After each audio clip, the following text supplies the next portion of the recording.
Hey beautiful people, it's your girl Daunessy Shaitaire back at it again with another back at it again.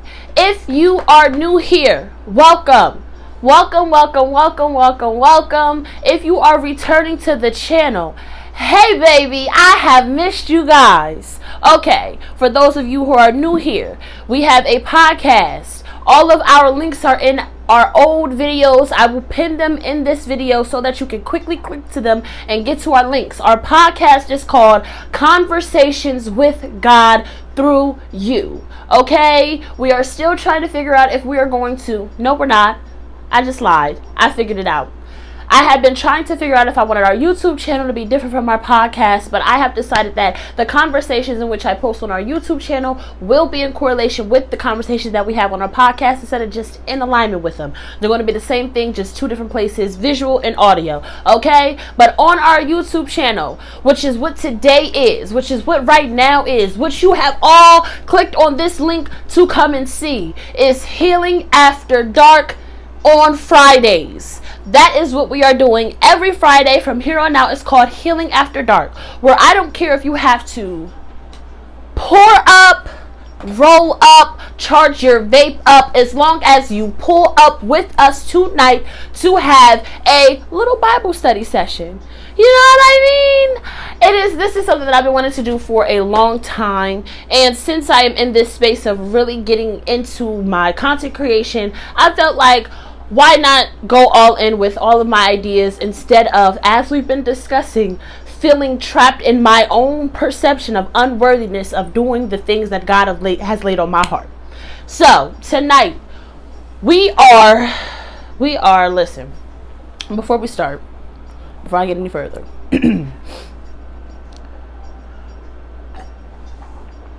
don't come for my glass. Don't come for my glass, okay? So before I start, let's take sips. Do what you do. Get ready.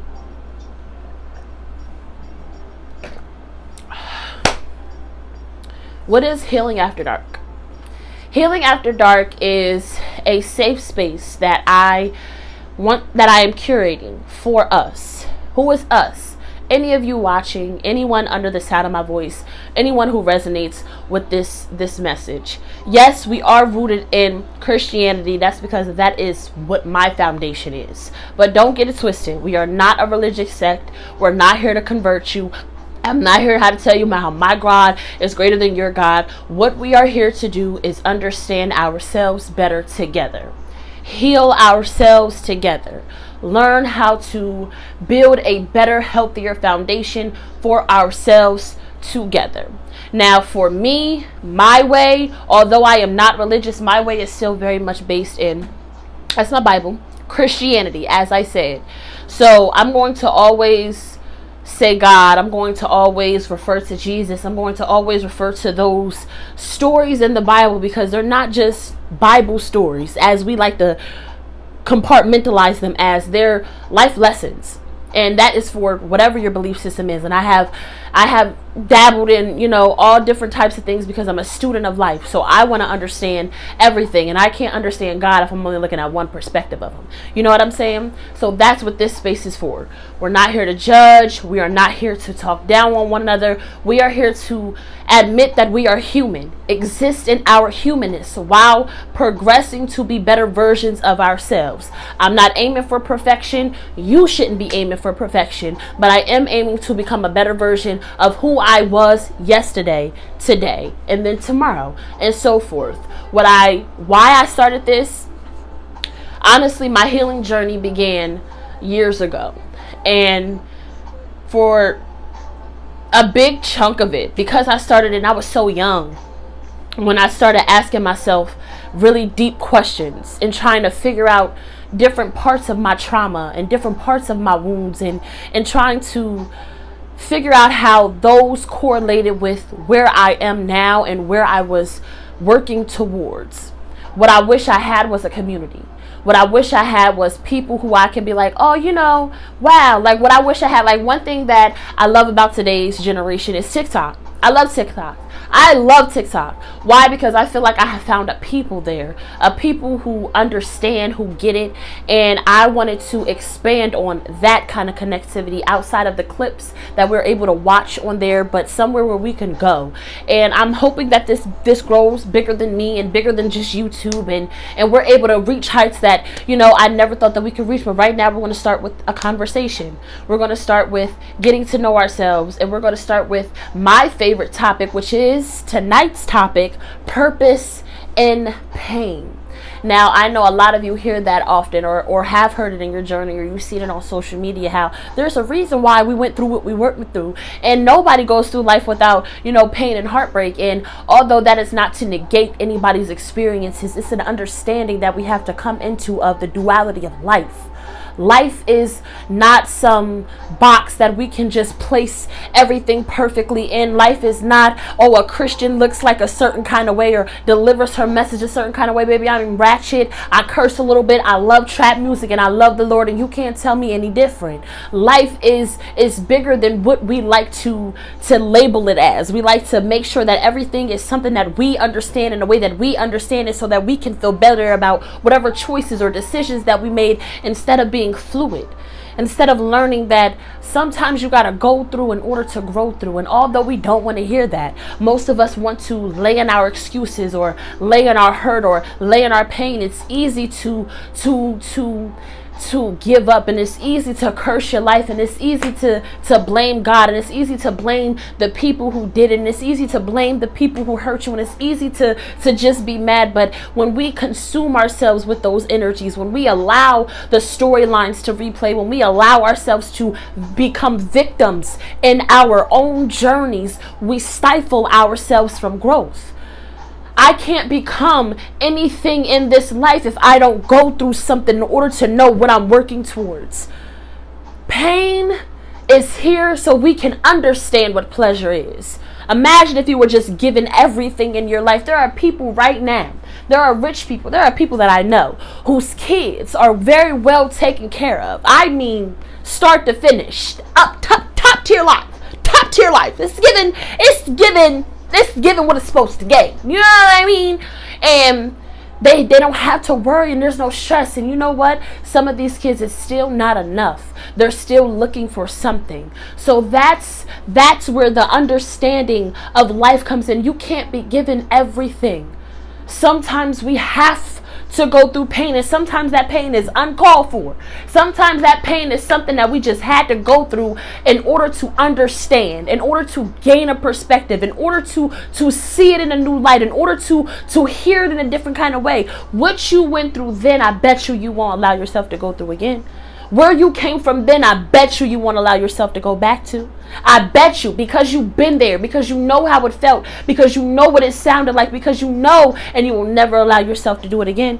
You know a finesser when you hear him, so you allow yourself to listen closer, just to make sure that you ain't falling for nothing crazy. You know a cheater, so you ain't gonna fall for it. You know a nigga who might put his hands on you, so you back away when you see those red flags. You know a girl who might snake you, so you don't go to that party when she invites you. You know an environment that isn't good for you, because you've seen certain things in your environment growing up that just let you know that how those energies are going to maneuver and go.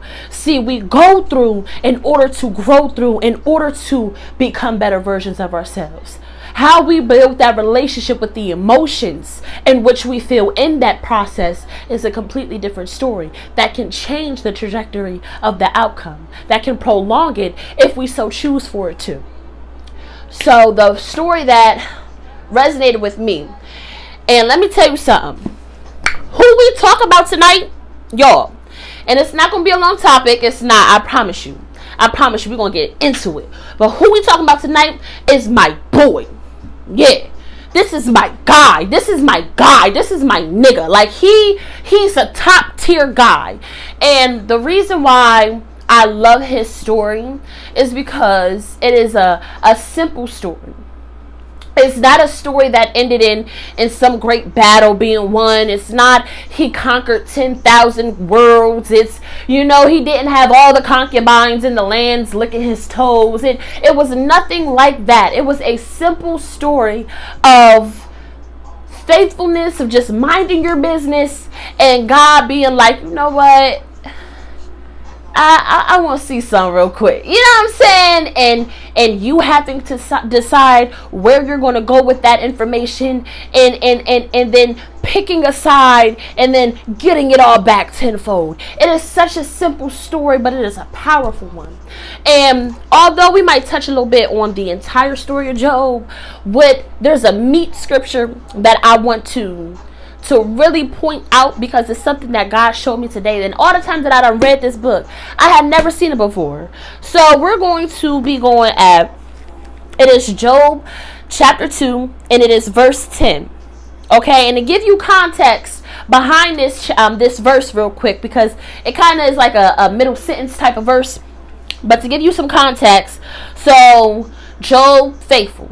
You know what I'm saying? He minded his business. He's blessed upon all men. He's faithful unto God. He's faithful unto his children, faithful to his wife, faithful to his land. He got land. He got all the sheep. He got all the oxen. He got all the donkeys. He got everything. His kids is always around. They be loving on each other. They like each other. Joe be praying for his kids. And you know how you be praying and making sure that your son don't get caught up tonight? That's what I mean. How your mama be praying for you because you be making stupid decisions in your heart and in your life. That's what Job was doing for his kids. So he was praying and he was doing all of that. Next thing you know, God's sons, all the angels and stuff, was gathering around the court, and Satan just chilling, just vibing. And God sees Satan and was like, what you up to? And Satan was like, walking to and fro, seeing whom I may devour. Like, the guy was just walking around, just chilling, just vibing, like catching vibes, talking about I'm trying to kill one of your kids. What you mean what I'm up to? That's what I'm up to. And God said to Job, God said to Satan, how about my guy Job? That right there, that part right there, a couple years ago, changed my life. God said to Satan, what about my guy Job? Like, imagine you're just at home thinking about the goodness of the Lord and all he's done for you. And he up in heaven letting the devil know you up for grabs. How darest thou, son? Like, what you mean? What you mean? How about my... And Satan start asking God, like, what you talk? Like, he ain't even do nothing. Like, why you... I'm a little confused. And that's another part. And I ain't going to get into it tonight. Okay, y'all. But that's another part. When Satan start questioning God. Why would Satan was walking around the earth seeking whom he may devour. Like, but just think of that though. He could have done anything at any time. He just walking around. God noticed him. Peeped him. Like, you doing a little bit too much bobbing and weaving around these here blocks, sir. What you up to? But just think about that. He was looking for somebody. How many somebodies was in the land? And he was looking for somebody. Like, dang, you ain't got no juice. You ain't got no. Wow. But it changed my life, because when the enemy starts questioning even you, like, you want me to, I gotta go mess with her, I gotta go mess with him, I gotta go tap into that one, she I don't know, they're faithful, they're upright. And it's not about the fact that he was praising God. It's not about praising God. It's about having a right mind, a made up mind. Job made a choice to be a certain kind of person, upright and escheweth evil. He stayed away. All the drama, all the chaos. Homeboys call at now 1 o'clock in the morning, talk about, you want to come shoot some dice with me? He like, nah, I'm with the kids and my girl right now. I can't be doing all that. He held it down. He didn't get into nobody's problems. He minded his business. You see what? He had a made up mind. He wasn't trying to be anything. He wasn't seeking fame and glory. He was blessed. Even the things that he had, he wasn't seeking more. He was blessed. He was blessed, and he was grateful for what he had. He wasn't worried about all of the extra stuff. He was blessed, and he was grateful for what he had, and God still said yes to him. And the enemy was like, But he ain't never really fell for it before. You ever been tempted by something that you've never been tempted by before? Or you've ever found yourself in a situation in your life you was like, I would have never brought myself here before. I would have never ever understand. If it is a place that you had no, and that's a lot of places, y'all. If it's a place that you had no desire to be, it may be just a place that you have to go through in order to grow through. I don't care how low it looks and feels right now. And this is coming from somebody. Listen, I've been at the lowest of lows in my life. And I mean life taking, slicing my wrist up low. It does get better. And I know we say it doesn't get better, you just get stronger. No, it does get better. And I'm going to show you how. So let's get into it. So God offered Job up. And the Satan was like, all right, cool. I'm going to go ahead and, do everything. So Satan came and took everything. Took the land, took the animals, took the servants, took the kids, killed them all. Everybody's dead. He left one person out of all of those groups to come and give Job the message about the fact that they all died. But everybody else died. And then they ran away. Everybody else died. Everybody else is gone. And at this point, Job looking around, he done cursed the day of his mother's womb. He done shaved his head. He done put, ash on his head to just, get prostrate and just fall to the ground because I just can't. I done lost it all. But not one time did he curse God. Not one time did he curse God. Not one time did he offend God. Not one time did he comfort God. Not one time. And when he was down to nothing, the devil was again walking around the earth, seeking whom he may devour. He done did Job. He's done. Now he's trying to find somebody else, and he can't find nobody. So what does God say? Hey, Satan, what you doing? Satan's like, same old. And God was like, all right, what about Job? Satan was like, what you? I just took everything, and he still ain't, you know what I'm saying? Like, he's still on your team. Why you keep giving him to me?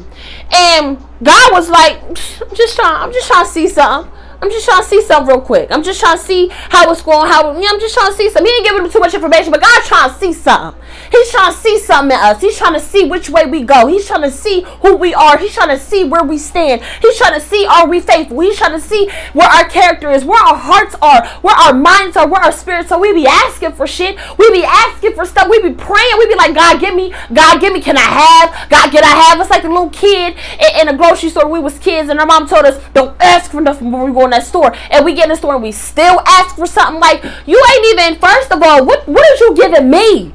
What is you offering me? How is you moving on my behalf? What are you giving to the people? What kind of energy are you giving people? How are you talking to people? How are you treating people? How are you talking about people, to people? Like, what are you talking about? What are you talking about? What you talking about, sir? Like, what you talking about? You know what I'm saying? And let me just like, let me be like, what you know what I'm saying? Like, okay. Alright, I'm gonna do it. You know what I'm saying? I'm gonna do it because that's what I do. It's not because you was like, do it, but I'm gonna do it. So the first time around, God let the enemy take everything from Job, but told him that he could not have his body, meaning he could not become sick in his body. This second time around, he allowed the enemy to touch Job's body, and Job began to be covered in boils from head to toe. It was when he became covered with boils from head to toe that he shaved his head, put the ash on his head, dropped to the ground, cursed his life, and just sat there. And God was still having conversations about him to Satan. And in verse 10, right before this verse, his wife had said to him,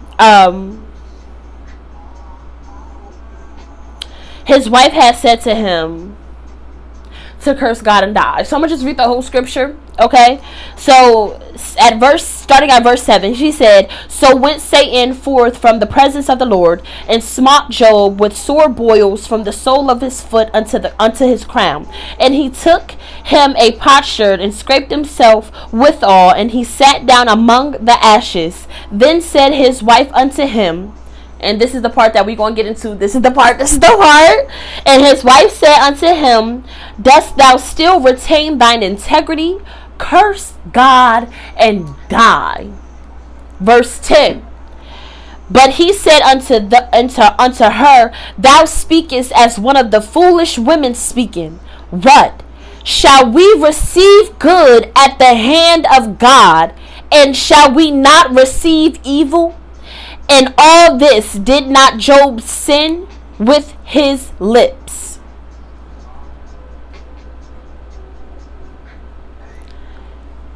What? Shall we receive good at the hand of God, and shall we not receive evil? This comes into an uncomfortable conversation that I think a lot of us as believers, and the delusion why many of us leave churches, because a lot of us think that there's a perfectionism to having a belief system, that there's a covering so strong that I'll never go through trials and tribulations just because I have an understanding of something. And one thing that I think all of us has this romanticized idea about is that a lot of us have this romanticized idea about life, as if life is supposed to come easy, as if it is supposed to not have hardship. We think that things like love is easy and simple, and although in its raw form, by itself, with nothing and nobody else attached to it, it's what's up. But when you have to go and grow through another person and through yourself in order to have a coexistence with it inside of another person and within yourself, it is painful. We think that having a life and a covering or having an understanding is to nullify experience. And it's not to say, hey, you trauma, you're supposed to. No, we're not supposed to trauma. But trauma, again, is not just our experiences. It's also our perceptions of them. How I seen that situation based upon how that situation made me feel is what I label as trauma. And how do I know that? Okay, let me give you an example of my life. Me and my mom used to fight like dogs. For a long time, it was a trauma response. Like, how could this person do this to me? And for a long time, I absolutely hated her for it. But it wasn't until I changed my relationship with what happened. When I changed my perception on this experience that I had, did it change for me? I was no longer at odds with what happened. Was I hurt that I had to go through it? Absolutely. And I allowed myself to be hurt. But did I allow it to penetrate me to the point where it stopped me from being able to flow like this in life? No. I didn't allow it to close me up. I didn't allow it to stop me. What I did was get a new perspective of my mother. I understood her story and where she came from, and that didn't excuse the things that took place, just like it doesn't excuse things that took place on my end. But what it does is give you a deeper understanding as to why things played out the way that they did with the people in which they did it. And when you no longer try to place them or that situation in some type of box, and instead of allowing it to, I'm still learning from the pain that happened. It will forever be a teacher to me, and I will forever be a student to it. It is something that does not leave us. I just built a different relationship with it. It doesn't hurt me anymore. It helps me. You can almost say, like, I made my pain my bitch. Yeah. It helps me. It shapes a future for me in which I don't have to experience that in a new kind of way again. See, sometimes it's easy for us to say, hey, that's the abuser. Hey, that's the wrong person. And in the process of labeling them, of boxing them, of cutting it off from our growth, we then turn into, hey, I'm the abuser. Hey, I'm the person that's doing this. And we give that energy out to other people. See, we don't acknowledge within ourselves that there is a purpose in this. I have to go through pain. I have to. There are things that we are going to go through that are going to hurt like hell. And they will sometimes be simultaneously standing beside some things that we never thought in the most beautiful way possible we will experience. Let's be honest. I've had some of my highest highs next to some of my lowest lows. All throughout high school, I was involved in so much stuff in the community, in my school, and things of that nature. Whole time I was homeless. Whole time I'm sleeping in the bathroom stall at night waiting for the janitors to leave. Whole time. But it didn't cut me off from the experience of the life that I was surrounded by, the life that I was building, the life that I was. And it was in verse 10. In verse 10 that Job came into agreement with his assignment. He came into agreement with the purpose in his pain. And then he looked at his girl like, what you talking about? You think that God just gonna give you happy stuff and you never gonna go through nothing? You speaking crazy. You speaking like them girls we talk about who don't have faith, who don't believe in themselves, who do crazy things, who disrespect themselves, thinking that it's hurting somebody else, out here drinking poison, hoping that somebody else die. You wild, sis, you wild. And he was like, shall we not receive only good from God, but also evil? Come on now.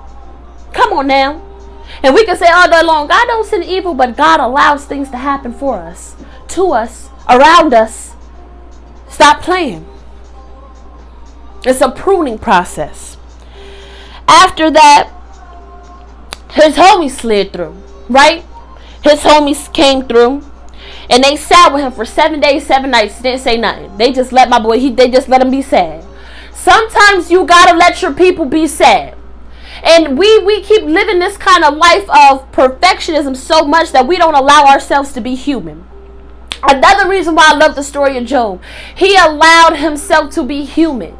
As much faith, as much belief, as upright, as righteousness he was, as evidently faithful as this man was, he still allowed himself to be human. And his homies sat with him. So when your friends are going through something, or when you're going through something, stop beating yourself up trying to rush your process. Stop beating your folks up trying to rush their process. And this is coming from somebody like me. And let me explain to you why I said that. One thing about me is that my mind moves faster than my spirit does sometimes. What do I mean by that? I'm a solution-based problem. And I don't know what I would call it, but I have the gift of, I don't want to say sight, like I can see, because it's not a see, it's a knowing. It's a knowing of certain things, and it's an understanding quickly of certain things that I'm able to get, and it's an understanding of myself in it, and it's an understanding of other people in it. I don't know what that is, but don't ask me. I don't know, but it's very annoying sometimes. And I'm grateful, God, don't take it from me. Listen. But in that gift, I see things play out faster than what my spirit wants it to. What does that mean? My mind sees it.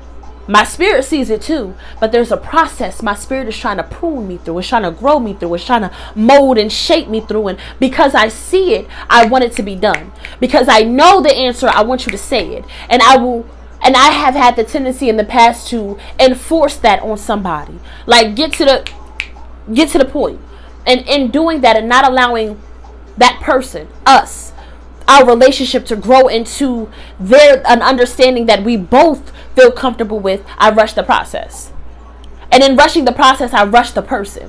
And in rushing the person, I create a disconnect between that person and I. So allow your people to go through. Allow yourself to go through. Give yourself a compassion to go through. Give yourself grace. It's okay. We are all going through something. I don't care how good the posts look.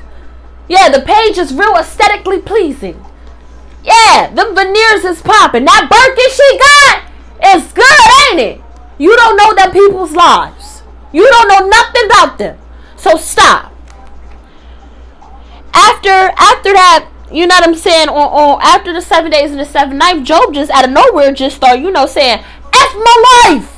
You know what I'm saying? Forget my life. Forget the day. He basically was like, curse the day, the day my dad's, nuts figured out that I had sperm in it, basically. He just started going in. He didn't care. He just started going in. And this is why good friends are necessary. Because you could take his friend story however you want to. What I took it as, sometimes God will use things and the people around you to give you the message. And oftentimes we get defensive, like, God didn't tell you that about me because he ain't tell me. But the reality is, sometimes he sends he sent the message through a donkey, y'all.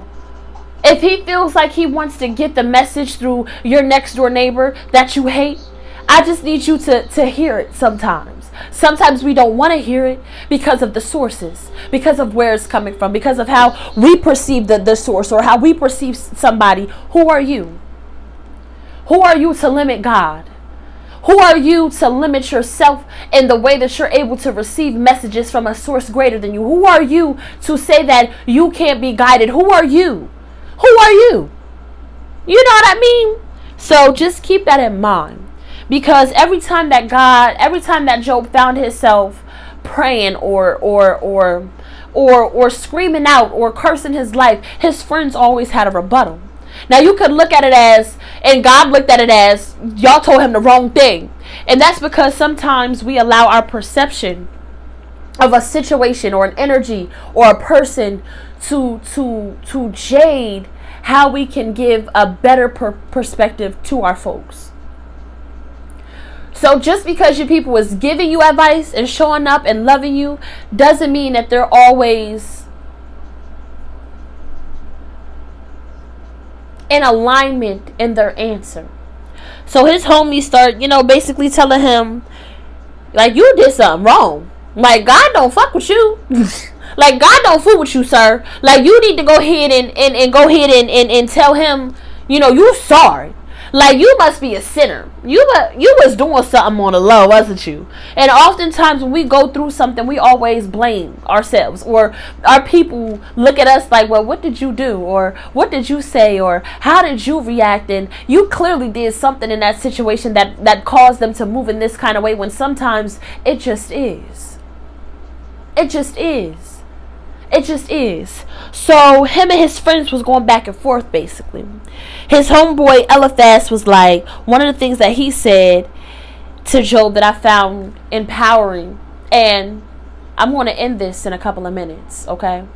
One thing that I think and I'm going to start with the first friend, and we're going to continue on this in a part 2 next week. Period.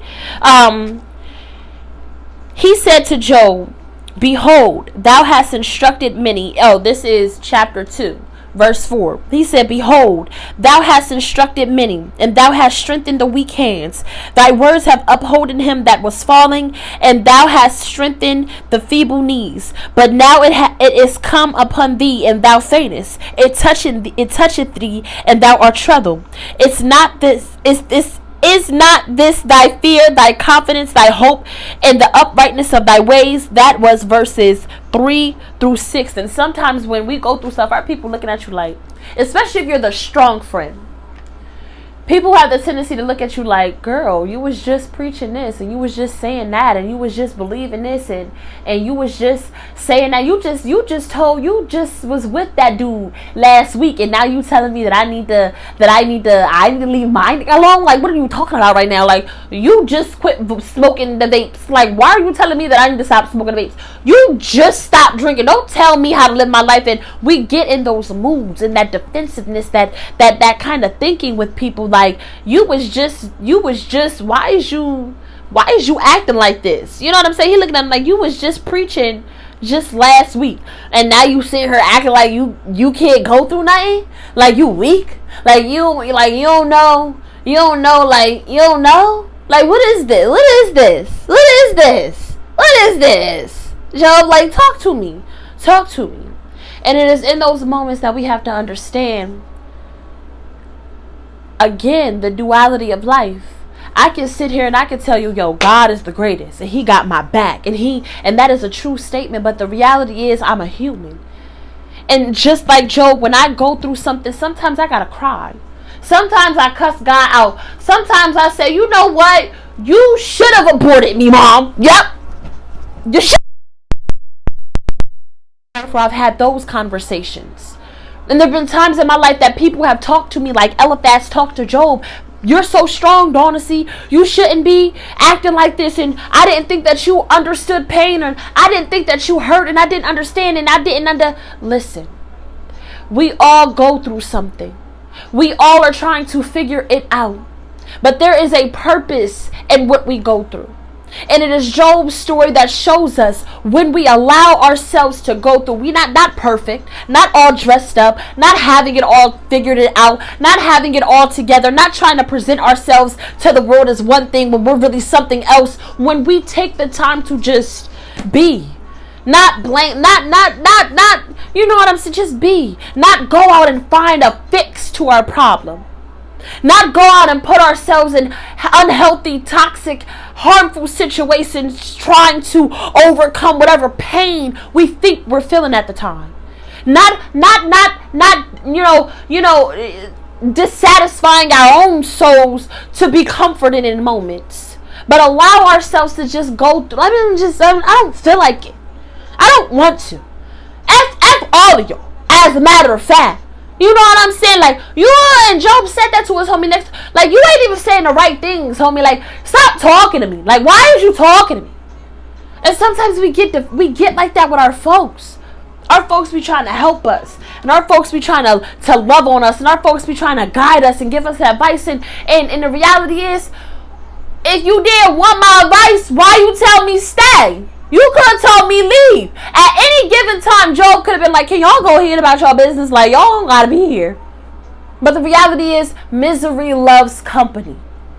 And Job wanted somebody there to touch and agree with him on his misery. And his homies wasn't having it.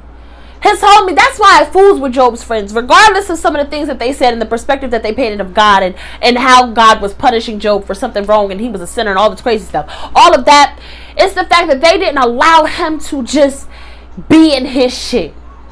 Like, yeah, I understand you lost everything. Yeah, I know it's sad. But like, bruh, you plan on being a nomad or something? Like, at some point, we have to all make the hard decision to move on with our lives. We all have to take time to understand ourselves enough to find the strength to be able to move on with our lives. But we can't move on in our lives if we are still worried about what happened. If we're still crying over how it felt. If we're still cursing our lives 36 years later for something that happened when we were 5. My homie Job wanted so bad to just be in his feelings. But his homie Eliphaz started off by reminding him of who he was. You've been this person. And the reality is, when we get hit with a storm, it does not stop or diminish who we are. My pain does not determine my prospects. What I went through does not determine my future. How I responded then does not mean that it's going to stop me from responding better later. We have to allow ourselves the space and the fluidity to evolve. Stop compartmentalizing the experiences we go through in life. We all have to go through. We all have to go through. There's no way around it, no doubt about it. But when you build a whole shrine, a whole personality, a whole lifestyle based upon these experiences, that's when it becomes a problem. Because at what point do you evolve? At what point do you remember who you were before the pain? And if that means you got to take it back to who you was in the room, in the sack, swimming around in the amniotic fluid, take it back to the source. I came to this world birthed in greatness. Other people might have tried to skew my perception, but I came into this world with greatness inside of me. When I was swimming around in my dad's ball sacks, outbeating all the other ones, I knew in that moment that greatness was inside of me. And it doesn't mean that like Job, I might just get what God, my portion. My portion. It doesn't mean that I'm going to get the nations. It doesn't mean you're going to become the next Instagram baddie. You might be the baddie just for your community. And that needs to be enough. Everybody is not Beyonce.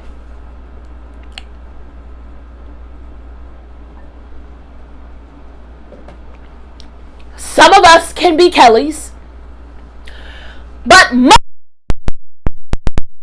no tea. That's all I'm saying. And we have to learn, like Job, how to be content with what we have, but allow ourselves to be human enough to experience the pain that we go through in life. All right? I really enjoyed this conversation with y'all. Next week, we're going to finish off on Job unless God interrupt the process and the flow that we have right now and give me a different message. But right now, next week, we're going to continue Job's story. Because it's a process. And I want us to grow through it. And I want us to build through it so we can get a new perspective on our journeys. Check your homies. Check yourself. If there is something that you need to change. If there is something that needs to be changed. If there is something that you desire to be changed. Allow yourself the space to change. Don't be so hard on yourself. Love yourself. Be patient with yourself. And allow yourself to grow. I want y'all to comment below any questions that y'all may have, any topics that y'all want to discuss, anything that you want to hit on, any views of points that you have. Please do that. Do not forget to subscribe, like, comment like I just said. Share this video with your homies. Pull up next week, next Friday. I don't care if you have to pour up, roll up, charge your vape up, as long as you pull up on me to have our little Bible study discussions, our little communications with each other.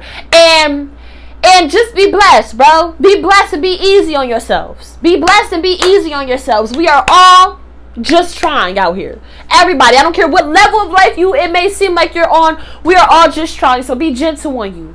And come back next week. Like I said, bring a friend, okay? All of our links for the podcast will be in the description box below. Podcast family, we will be having a new episode uploading on Monday. Check it out. It's going to be lit. Do I know what we're talking about yet? I have a couple ideas, but I don't know yet. So we're going to get into it. So if you would like to be a guest with me, if you want me to pull up on you, or you want to pull up on me in some type of way, and if you are in the DMV or surrounding areas and you want to do this podcast thing with me, a little episode, please email me. It will be in the description box below. The podcast links will be in the description box below. Our Instagram link, y'all. Our Instagram link will be in the description box below. Follow us, join us, love us. We are awesome over here, okay? The tribe is awesome. We are building a beautiful community. I cannot wait until next week. I'm so excited to have this further discussion with you guys. Thank you for joining me, and see you on the flip side. Peace.